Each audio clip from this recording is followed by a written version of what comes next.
Okay, hello, good afternoon, everybody, and thank you for joining us. I am Julia, And I'm Cass. and we are presenting this webinar from Bristol.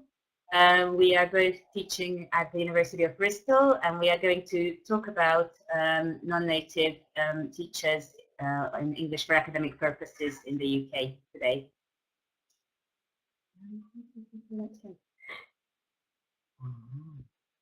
Sorry.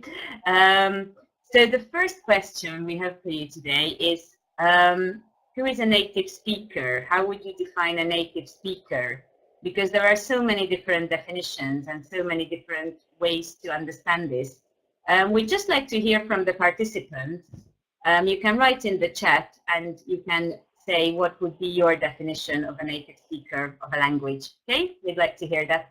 And meanwhile, we'll carry on and we'll look at the different definitions as they come. When we look at the literature, you can see that it's very problematic to define this concept because there is a kind of difference in the understanding of people, whether it's a dichotomy, that it's something that you either are or you are not, or if it's a scale, so there are different degrees of being a native speaker or not being a native speaker, and that it's not a black and white thing, but there are several stages in between the two. And we can also talk about the distinction between acquisition and learning in terms of second language acquisition. So when you learn something as a child, it's not a conscious process, not something that you are learning as you would when you are an adult. So I know a lot of people really have an issue with this idea of being a native speaker. I mean, calling the teachers non-native or native. But we are going to use this terminology today just because we think that it's a useful distinction to explore the advantages of the two different groups. So even if you don't like being called a non-native speaker, I have some issues with this as well. But we use this terminology just to keep things a bit simpler and to be able to explain. Shall we have a quick look at the definitions? Yeah, so let's see what you've written. Born in an English-speaking environment, first language. Yeah, that's true, but a lot of people are bilingual. So I think a lot of people have more than one first language or learn two languages parallelly at a very young age. Person born, raised, and received literacy in the official language of the country where they are based. Primary language. Yeah, I think those are all good, but I think that we can see why some people would have different personal stories where they learned more than one language as children. So yeah, we'll get into our stories as well in a minute. But yeah, over to Okay, so next we're going to talk about our backgrounds. And we are both so-called non-native teachers. But in my case, I learned English because famous questions distinction between acquisition and learning. And in my case, I was born in Japan and grew up in Japan. So I learned English at school, taking classes, and it continued middle school and high school. And so that's the difference. So I didn't acquire the language, but I learned it at school. And I lived in different countries, such as in the US, in Canada, in France, but I went to those countries as an adult. So again, I learned the language at school and I did my higher education in those countries. Okay, thanks. It's going on to my personal background. So when we first did another version of this presentation, Kaz included very cute pictures of when he was a baby. So I thought I should find something cute as well.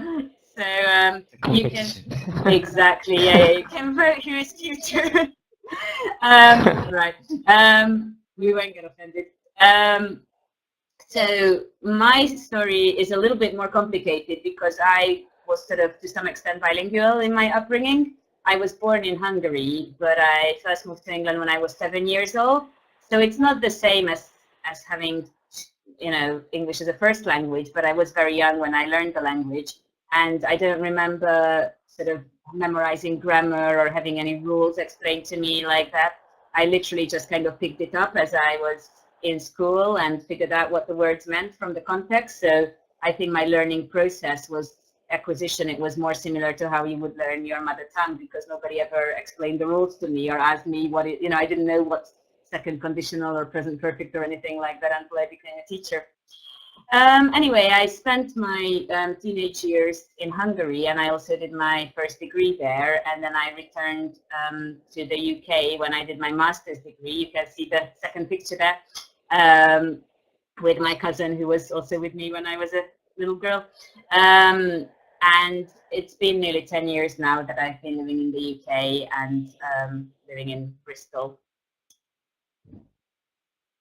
We can go on. Yeah. So that's my story, and over to Kaz. Okay, so next I'm going to talk about appearance and accent.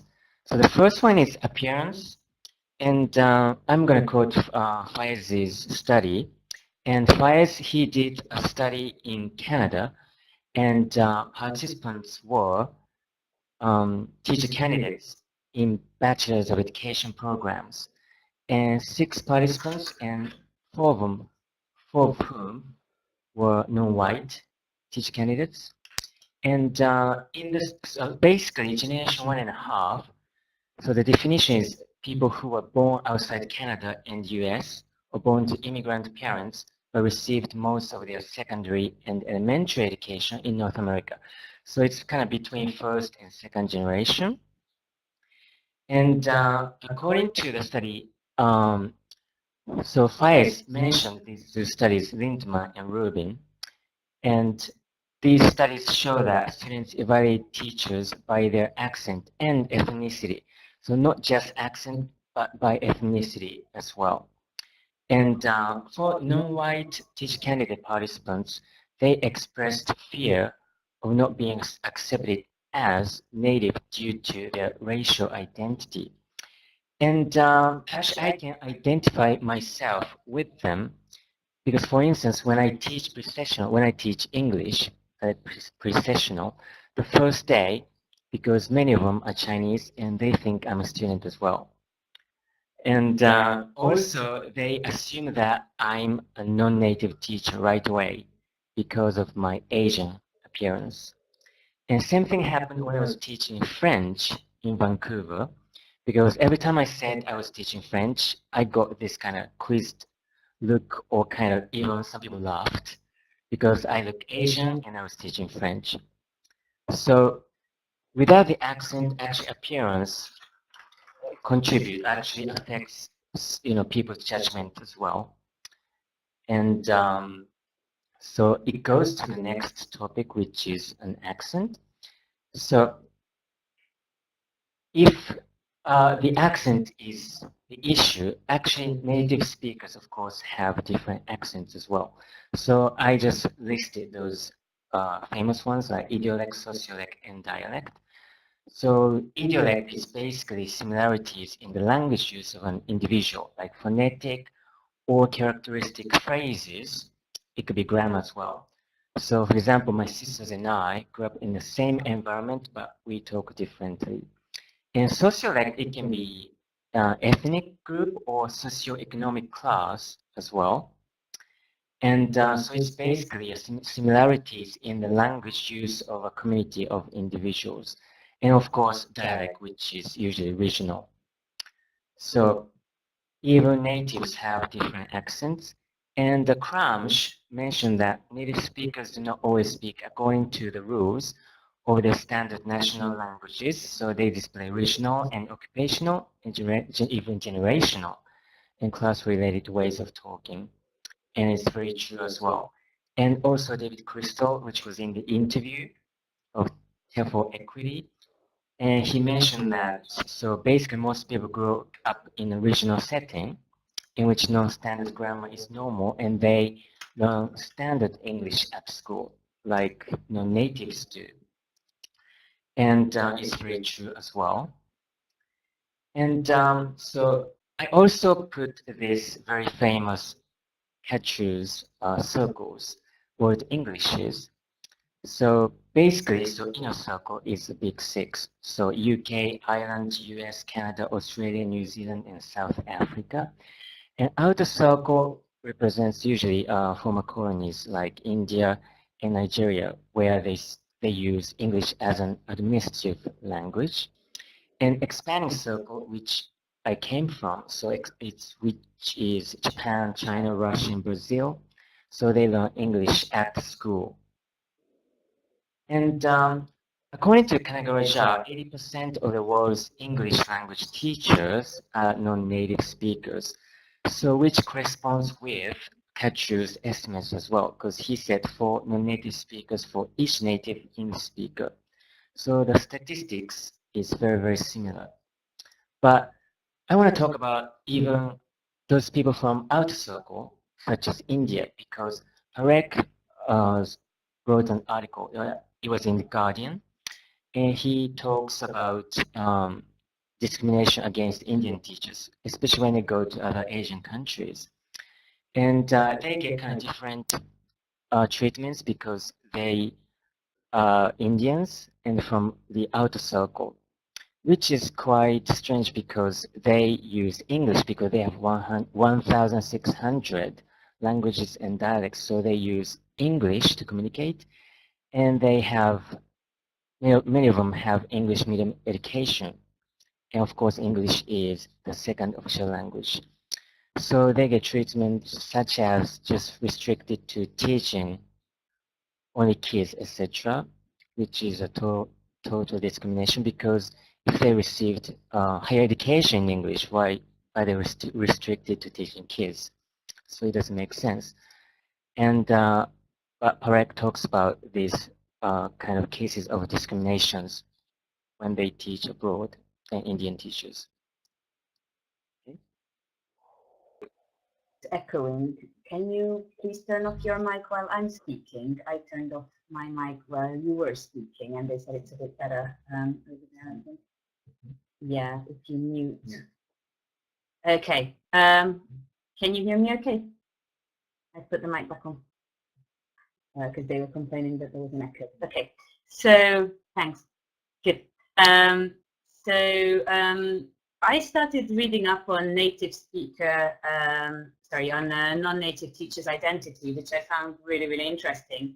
And because we talked about this quite a lot with Kaz when we started working on our project, that, because I look like I could be a native speaker, I didn't get as much prejudice from students initially, but often when they found out that I was not from here, they had a negative reaction, or I was not sure how to deal with that situation, and I felt kind of it's something I should hide or not say. So I started reading up on this, and I came across the idea of the native speaker fallacy, which is like a kind of deficit view that they only talk about non-native teachers in the context of what they are missing or what they don't have rather than what they do have. And also I read about identity problems, and I found that there is what they call a kind of pathology discourse, that it's like a kind of almost like an illness or a disease. So Medyash talked about the inferiority complex that can affect non-native English teachers. There's also the I'm not a native speaker syndrome. And the other two that I found very interesting was the idea of the Stockholm syndrome, which is originally used to define a situation where somebody's kidnapped and they identify with their captor. But in this context, they talked about the non-native teachers kind of wanting to identify with the native speakers or wanting to become like them, even though they don't have equal recognition and they are sort of not treated as equals. And also the imposter syndrome, which is the kind of trying to fit in but not being able to. So trying to pose as a native speaker or to pretend that one is a native speaker, and to fear that you are going to get discovered or caught out as being non-native, which I sometimes found actually myself doing. I mean, if my students didn't ask me initially, where are you from, I wouldn't say anything. And it's a shame because I felt like I always had to hide something and kind of fear that I would get found out. And I'm glad that due to kind of exploring this topic and researching it more, that has started to change for me, and the way that I can think about it and talk about it has changed. Sorry, I'm going to.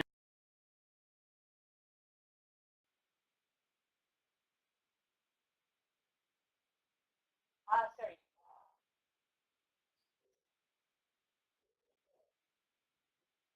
Oh yeah. So what is your personal experience?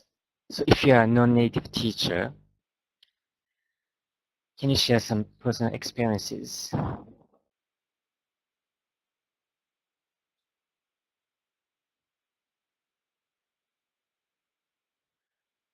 Okay, so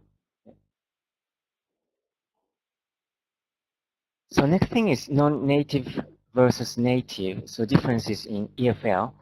And this article by Medgesh, 1992. So he listed these strengths of non-native teachers. And because he said what is a weakness on one side of the coin is an asset on the other.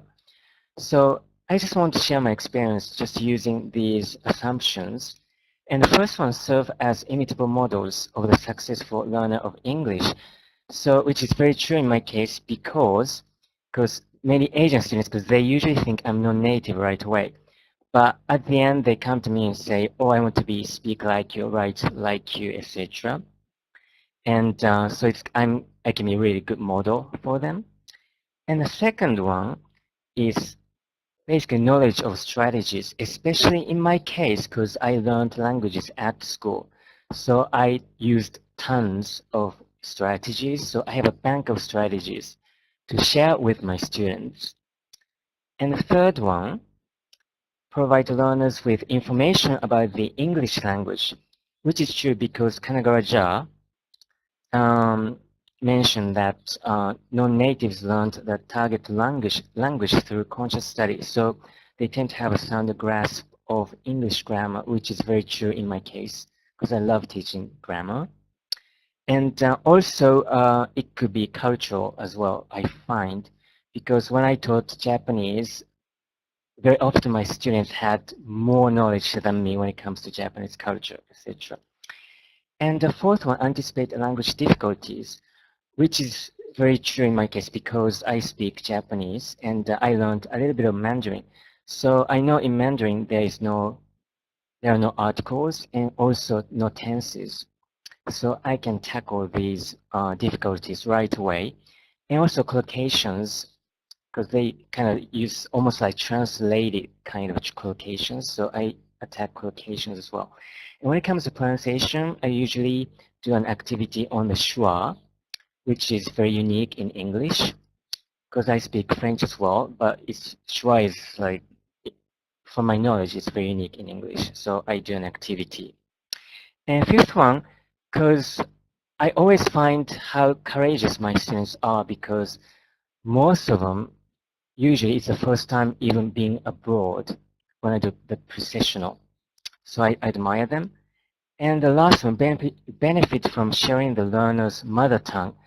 It was very useful when I taught English in Japan because, for instance, because I could code switch, especially when I was teaching beginners classes. And another thing is, so as Walking Shen Duong mentioned, so you can also, you know the kind of social pragmatic as well, like a turn taking or topic selection or kind of politeness strategies so that you can avoid misunderstanding as well. So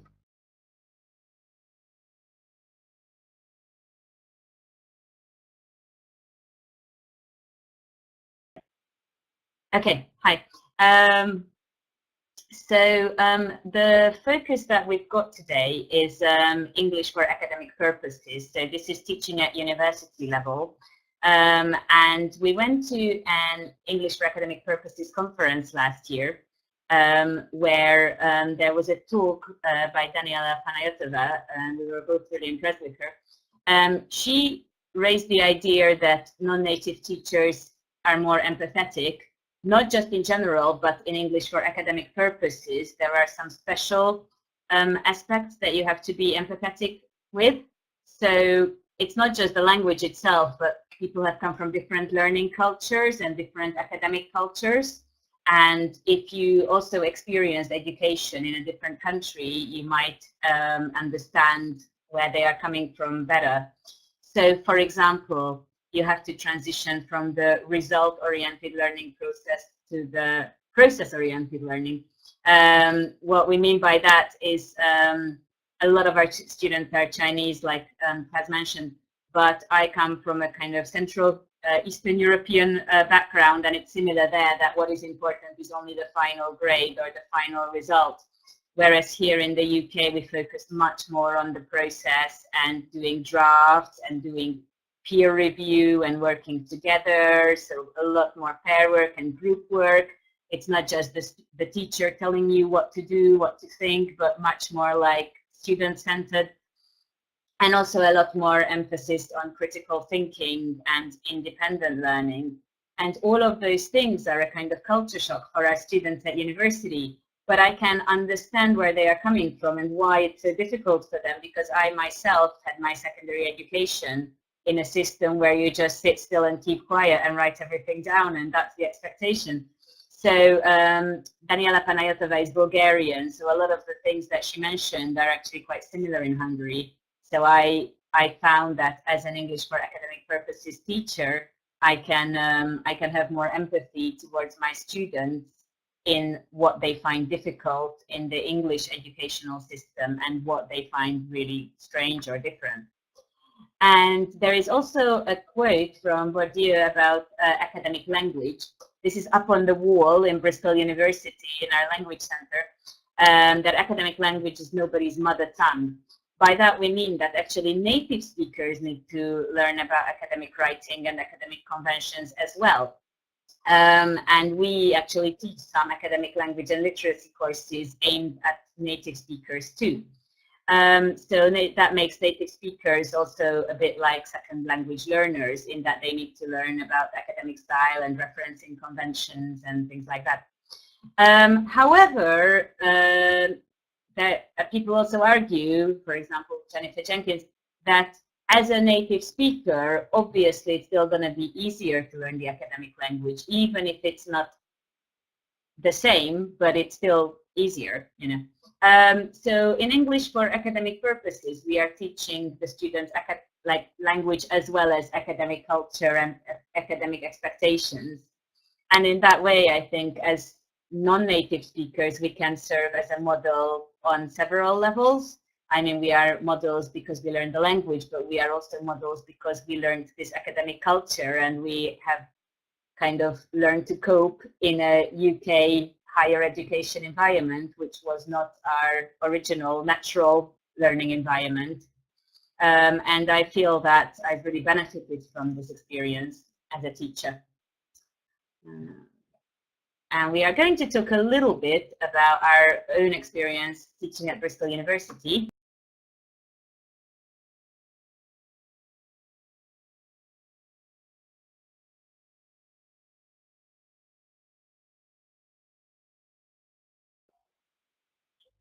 So my experience at the University of Bristol, so I have two things: understanding students' academic challenges and sharing cultures. So I have to say it's been very positive. And for example, understanding students' academic challenges, because I usually do this presentation about language differences, especially writing, because Japanese writing is very similar to Chinese writing when it comes to essay writing. So basically, Chinese usually the thesis is usually at the end, and reason then results. So the famous Kaplan's spiral, and it's quite like that actually. And they use a lot of metaphors to make it more convincing. And but in Western writing, it's considered very vague. So it's very different. Because in the Western writing system, meaning it's very explicit, cause and effect, and the argument is linear, and the thesis is usually at the beginning. So I do this presentation at the beginning so to avoid any problems later on, and it works quite well. And another thing is strategies such as, for instance, autonomy, student-centered classes, group work-oriented classes, etc. Also critical thinking, because I studied in Japan as well. So these are not really practiced there. So I can address these problems right away as well. And also I understand them if they have problems in these areas. And next thing is cultural similarity, because I'm from Asia. So for instance, thinking time, because for example, in Japan, and they told me in China it's quite similar, because when a teacher asks a question, students have this thinking time, so they don't answer right away. So I can totally relate to it, because I tend to do the same even today. And another thing is teacher and student relationship, because usually students don't question the teacher in Asia in general, and Northern Asian countries.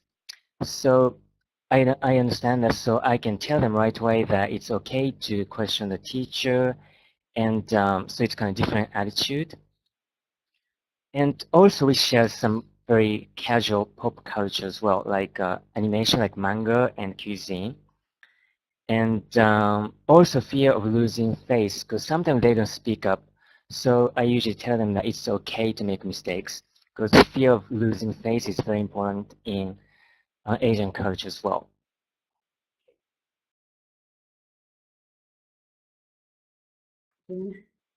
Okay. Yeah, so at the university in particular, I found that when we do a lot of courses for international graduate students, sort of in-sessional support, so that means they are already studying on the course, and they just need like more, or yeah, they feel they want more support with academic language. And in those situations, I found it's really nice to share my own experiences with them, because as I mentioned earlier, I did my undergraduate degree in Hungary and then came to do a master's here in England. So I know the things that were strange for me or that I struggled with. I was never told that you are supposed to have your main point or main idea at the beginning, for example, in the introduction. And that was like a huge kind of discovery for me. And I wish somebody had explained that to me earlier, because I could have got better grades. So I think as a non-native teacher, I had this sort of added advantage that I know the things that they are going to struggle with or find strange. And I can also sort of serve as a model for the students, in that I've learned to cope in a new academic culture where there is a lot more focus on independent study, on critical thinking, on innovation, from the sort of more teacher-oriented cultures that they often come from, which, as I mentioned, is similar to the culture that I have come from. So since I've kind of thought more deeply about all these things, I tend to actually tell the students that I did my first degree in Hungary without being asked, and I'm really proud of it that I had to make this transition. And they tend to have a really good reaction when I talk about this, because they are curious as well, what are the things that I found different or strange, and they can learn from that, which is great. Moving on, we're going to go on to tell you about our research now. With the little chat forum, by the way, if you want to respond to anything that comes up in the slides as well, please feel free, because yeah, it's nice to see your different comments. So our research at Bristol University was conducted last summer, because we found that there's a lot of research about non-native teachers in EFL, but not much in EAP, in the academic field. So we were working on the pre-sessional course at University of Bristol. This is a summer course for students who want to start, usually a master's degree in September, sometimes undergraduate, but mostly master's. And they didn't get a high enough IELTS score. So they are kind of basically told that they need to do this course in order to be able to do their degrees. So it's a 6 or 10 week intensive course, and we were both teaching these Chinese students. And our research was based on Wapishan Duang, who did it in the EFL field, but we kind of adapted this research to the EAP context. We asked 72 students what it means to be a good pre-sessional teacher. we gave them 8 different factors, and they had to rate them in the order of importance. So number 1 would be like what is the most important to them, and number 8 would be the least important factor. And to try to avoid bias, it's never completely possible, but we asked the range of students. Some of them had been taught by non-native teachers, some of them taught by native teachers. We knew some of them, there were a lot that we didn't know, and also we never told them that this research was anything to do with native speakers. We just told them it was research about what it is to be a good teacher. So they didn't know that from the 8 factors, this one was the one that we were actually interested in. And they also came from a variety of different subjects and majors that they were going to study. And I will hand over for the, oh no, sorry, I'm not handing over yet. So these are the 8 factors that you can see, okay? So it was enthusiasm for teaching, friendly personality, native speaker, interesting informative classes, familiar with the local culture, appropriate qualifications, teaching experience, and linguistic fluency. And what we'd like you to do now, before we actually tell you our results, is to try to guess what was the students' response. So what came out as the top factor, what came out as the bottom factor, and where the native speaker ranked. So how important was it? If 1 is the most important and 8 is the least important. So yeah, Marek, we are ready for the poll. You can see the poll on your screen, and we'd like everybody to vote, please, and guess.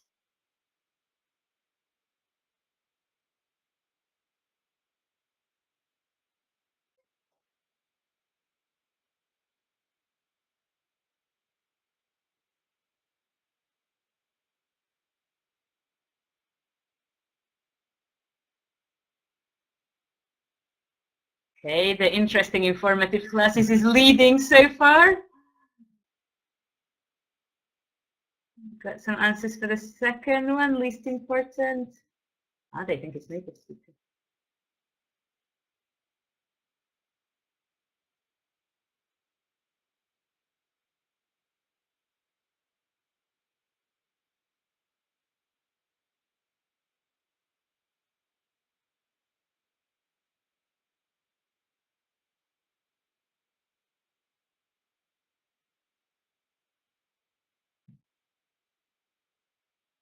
Okay, so the interesting informative classes is definitely winning for the first question. For the least important, it seems to be between native speaker and the qualifications, interestingly. And for the last one, can you see? 4th or 5th, you think it's going to rank 1 or 2? That it's very important. So 1 is the most important and 8 is the least important. Closer to the top, the least important. 5th, 1 or 2, 4th or 5th.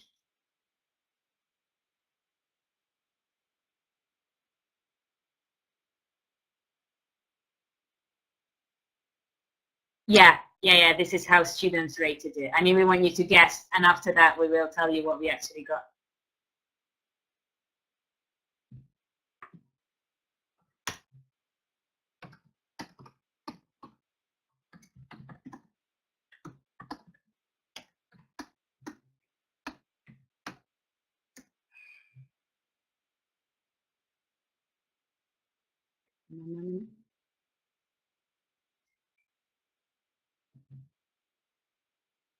You feel bad for your predictions. No, it's, just, we're just curious what you think. The student said it was the most important. Okay, yeah. No, it's fine. I mean, it's no problem. You might be surprised.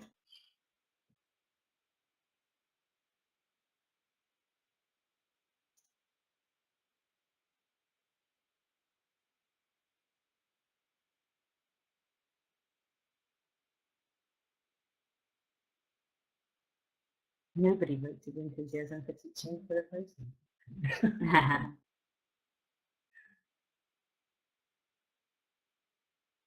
Okay, shall we? Mm-hmm.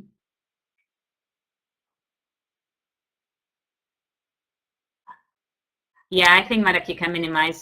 Yeah, we will go to the result.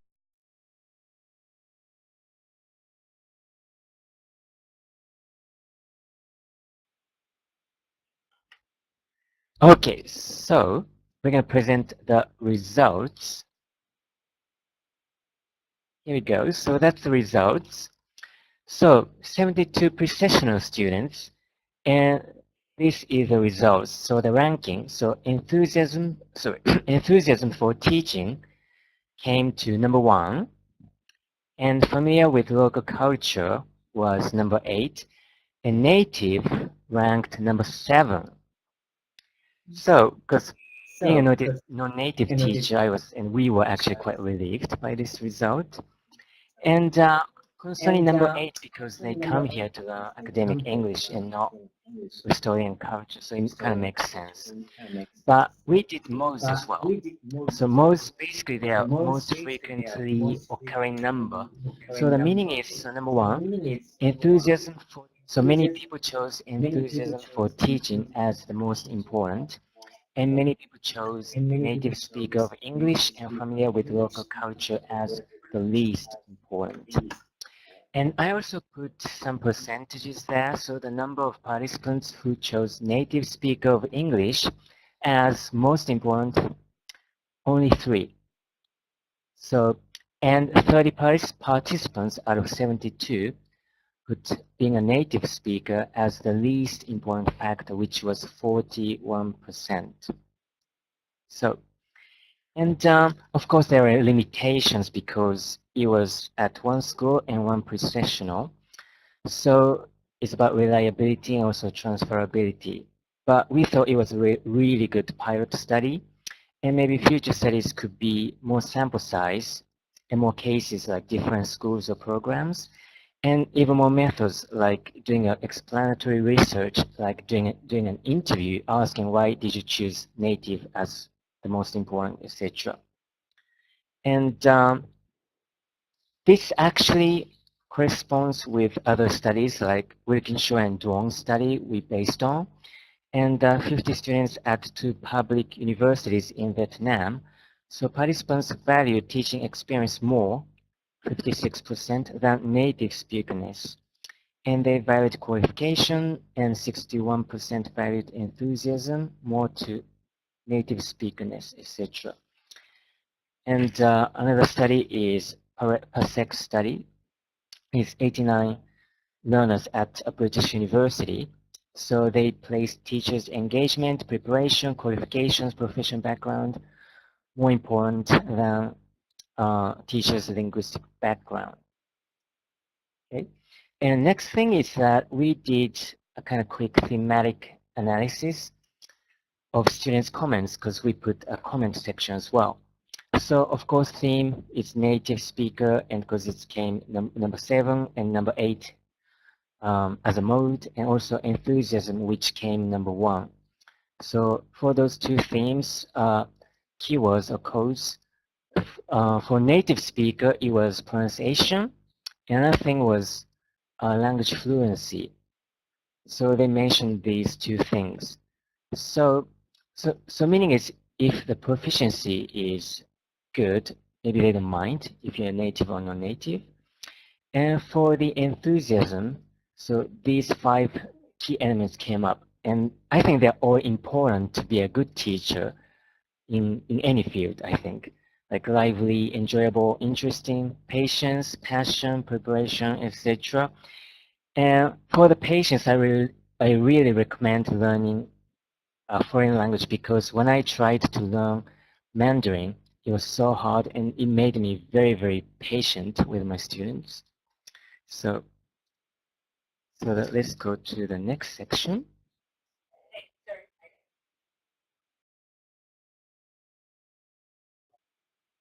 Yes, sorry, I'm back. So we did a kind of little talk about this research that we did last summer at Bristol University. And we got in touch with Peter Medjes. He's Hungarian as well. I didn't actually know him in Hungary, but I found a mutual acquaintance and he put us in touch. So we had the good fortune of receiving a message from him for the tutors at University of Bristol, which was really nice of him to contribute. I'll let you read the message.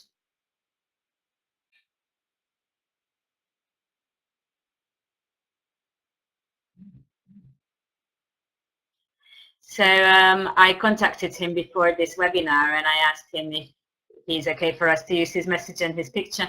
And he said, yeah, definitely. It's actually an honor if we want to use his message.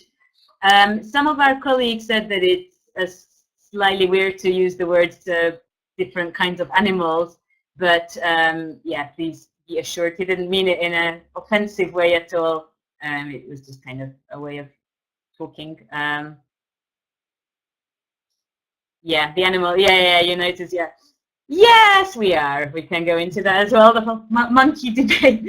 But yeah, anyway, I mean, it's a nice message and a supportive message from somebody who's published a lot in this field. So, so yeah, we thought that was a good thing for us. So moving on, I just wanted to say a little bit more about our university, that they are really, it's a kind of one of the very high-ranking universities in the UK, and they are really supportive towards non-native tutors. For example, on the pre-sessional course that we talked about, there was a diversity of nationalities and linguistic backgrounds, and tutors always work in pairs. So I would have thought that maybe they always pair a non-native speaker with a native speaker just to kind of balance things out. But we found that actually it's not the case. Very often the non-native speakers were paired up with each other, which just shows that they have sort of full faith and confidence in them as well. I mean, the management does, which is, you know, it came up in your comments as well that sometimes the management are not that supportive. And we had a really positive experience with this, that they were very supportive. And as I mentioned, last summer together, Kaz and I led a professional development session explaining all this research we did and the kind of different theories. And people were quite interested in it, and it was nice to get this attention as well for the topic. And it led on to something else for us. We are also going to present at the conference very soon. This is the Bali Bristol conference.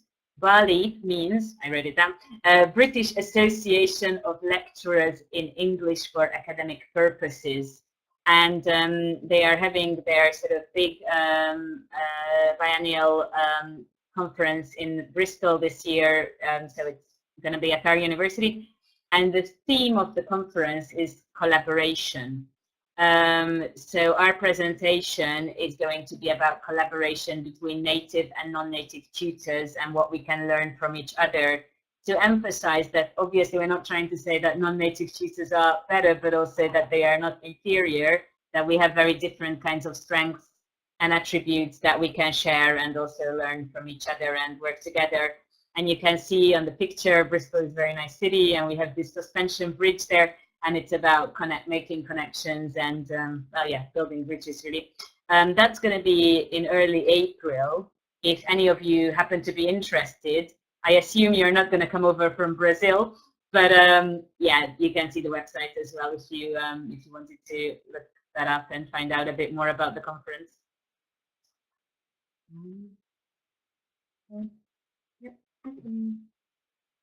So I think that brings us to the end of our talk, and we would like to have your questions, comments, anything else that you would like to share or tell us. Thank you very, very much for your attention and for being here this afternoon.